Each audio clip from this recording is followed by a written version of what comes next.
Hello, everybody. Welcome back. Welcome back to another episode of COVID-19. All right, so doing a weekly on the COVID-19 pandemic here. It's gone worldwide. I don't know how many days it is, but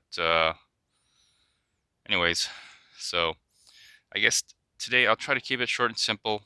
I'm just gonna go over the charts and come up with some conclusions that I have and just talk about some stuff.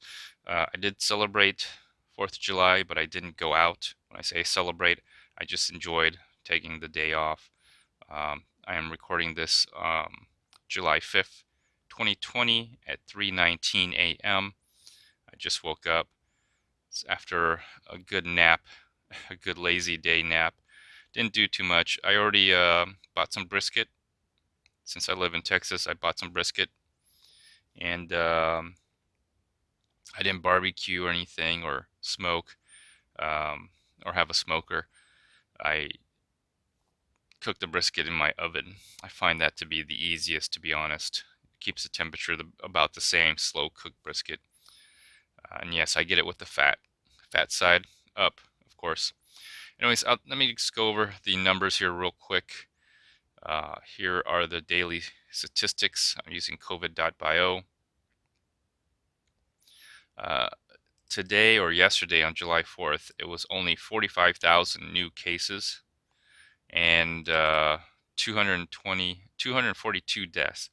So what I'm looking at here is the cases, confirmed cases are going up, but I do believe that the spread of the virus, the coronavirus, is mainly among very young, 20 to 49 years old.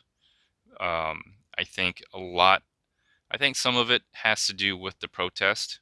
Okay, protesting, demonstrating, rioting, looting, you name it. A lot of people are also going to jail. We know that prisons have a tendency of spreading disease. All right, there's a lot of reports that at prisons, if you're in prison, you are gonna most likely get COVID. It would be interesting to see if any reports come out that this is spreading in prisons with the people being jailed for looting and rioting and whatever else. But as you see here, there has been a spike, and I still think the protest and the rioting and the looting contributed to the increase in cases.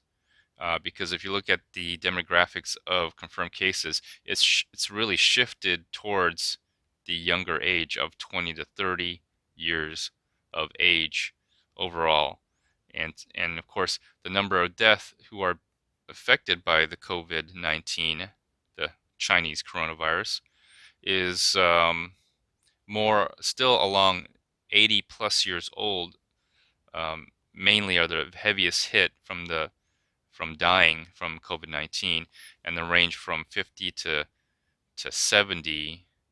It seems to be there's death in that range as well, but it's not as much. And then anywhere from 20 to 30, 20 to 40, very low death rates. Very low death rates is what I noticed. So yeah, here. So you're just looking at the map here. Where is it really bad? It's California, Texas, Florida has quite a bit.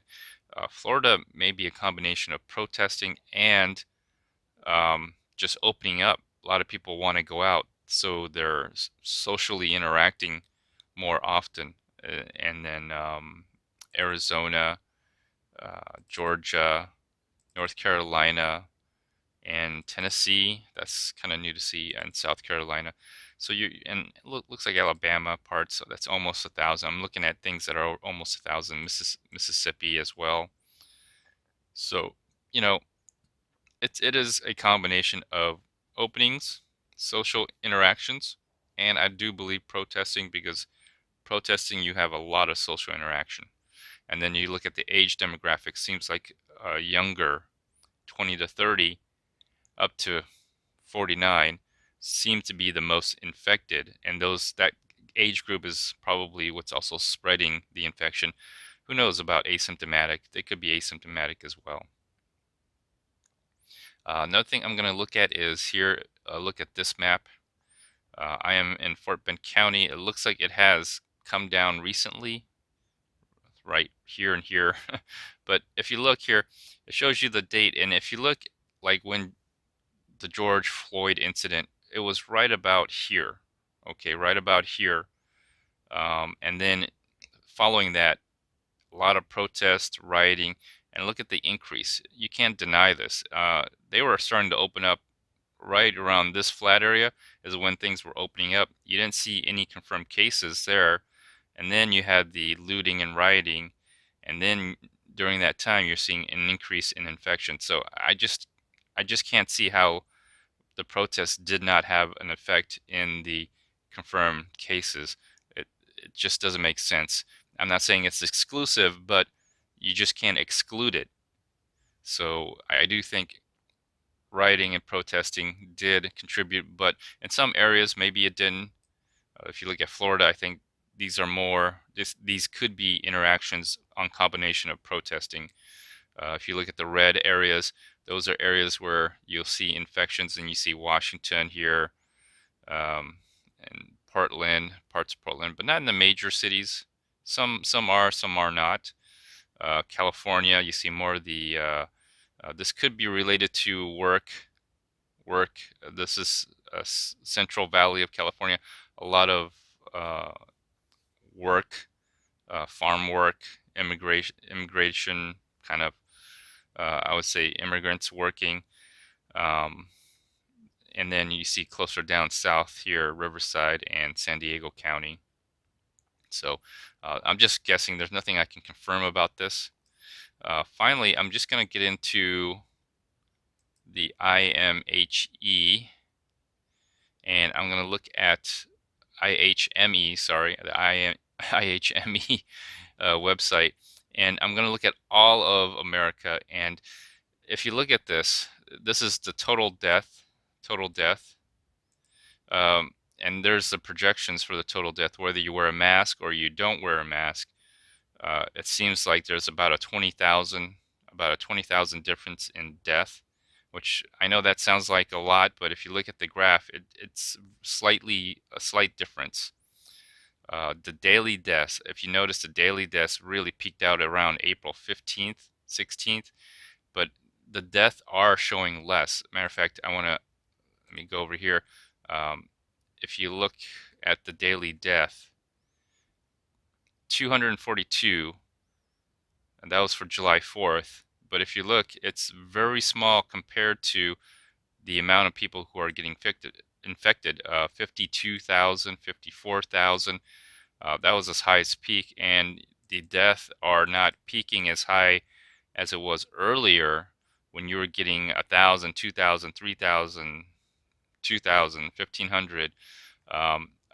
Again, because I do believe that the vulnerable population took the brunt of the death. Now there's, the people who die don't die again. They don't die twice. And also, I do think that the strain of the virus, it's getting less lethal, less deadly, because if the virus kills its host, it's not going to survive to pass it, to be infecting others. So it could be that the virus is becoming less deadly, and plus treatments have better treatment. So I think I did an earlier report a couple months ago, maybe about a month ago, steroids for breathing, uh, um, vitamin C maybe to boost your immunity, and then blood thinner so you prevent blood clots. So the whole idea of ventilators, it may not have been the answer. Ventilators may have been killing people, turns out. So, the call for Governor Cuomo for 100,000 ventilators was ridiculous.